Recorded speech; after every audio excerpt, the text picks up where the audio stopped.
Sadaf, and in today's video I will be talking about how to stop over apologizing for everything.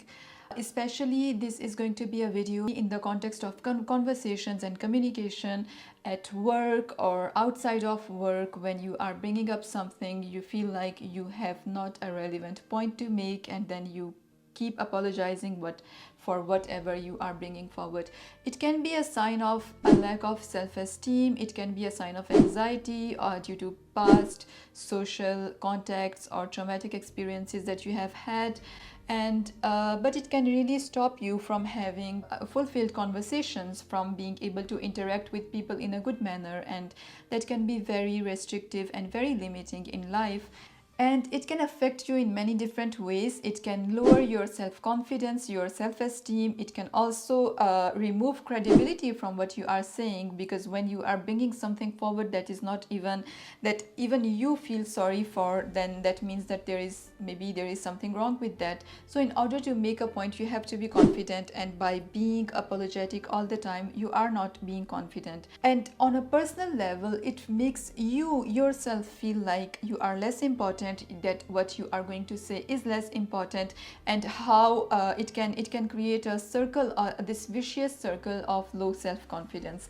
In the past, even I had difficulty in making my points or participating into conversations or meetings, and then I had to learn to work on that a lot. And these are the three steps that I'm going to share today are the steps that are going to allow you to become more assertive, to be able to make your points without feeling like you are wasting anyone's time.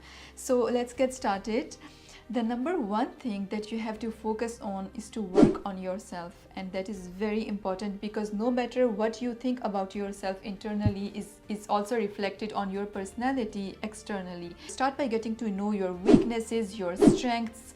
What is it that you bring to the table when you are in, what are your own plus points, what are your strengths? So how can you add some value to a conversation? So when you know yourself better, that is how you will be able to acknowledge that on a personal level and also reflect that outside with other people in interactions with others. There are many different ways you can get to know yourself. I have also created a worksheet that is on my website, and it is called the self-reflection worksheet. So you can download that for free by becoming a part of the community, by subscribing to my monthly newsletter, and then you can get access to all the resources library, where you have so much valuable content around confidence, mental strength, and productivity.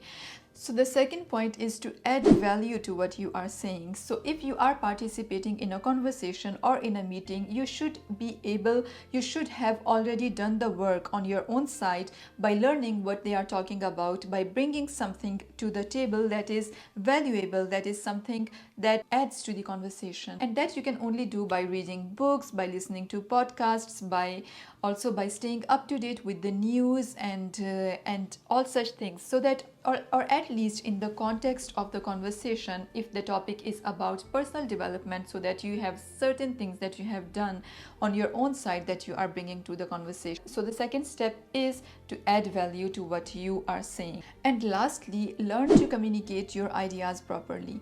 How you communicate your ideas is also very important. At what time are you making these points? With which tone are you making these points? And are you getting aggressive? Are you reacting? Are you being offended? So all these things count a lot when you participate in a conversation. You need to learn to communicate it in a way that shows that you want to bring value to the conversation. So the third step is to learn to communicate properly, because only by communicating properly you will be able to deliver your ideas in a way that are going to be received in a positive manner by others. So instead of feeling aggressive, reacting, or feeling offended, bring it in such a way that the other person also feels validated. So in the beginning, acknowledge what the other person is saying, and add your point by highlighting what benefits it brings to the conversation or to the project. And on the level of your mindset, keep it in terms of a learning mindset, because you are learning something, you are learning to add value to the conversation. So it's okay if you make mistakes,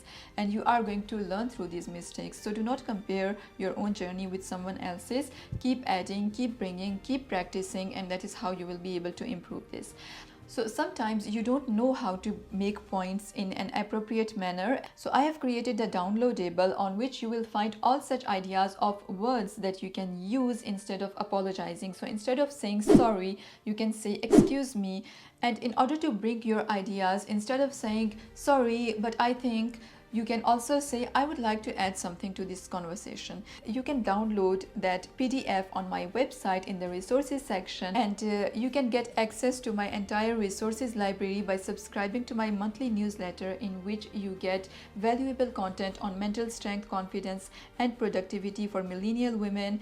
I will be leaving all the links in the description below. I hope that this video has been valuable to you. I wish you all the best in your journey and see you in my next video. Bye.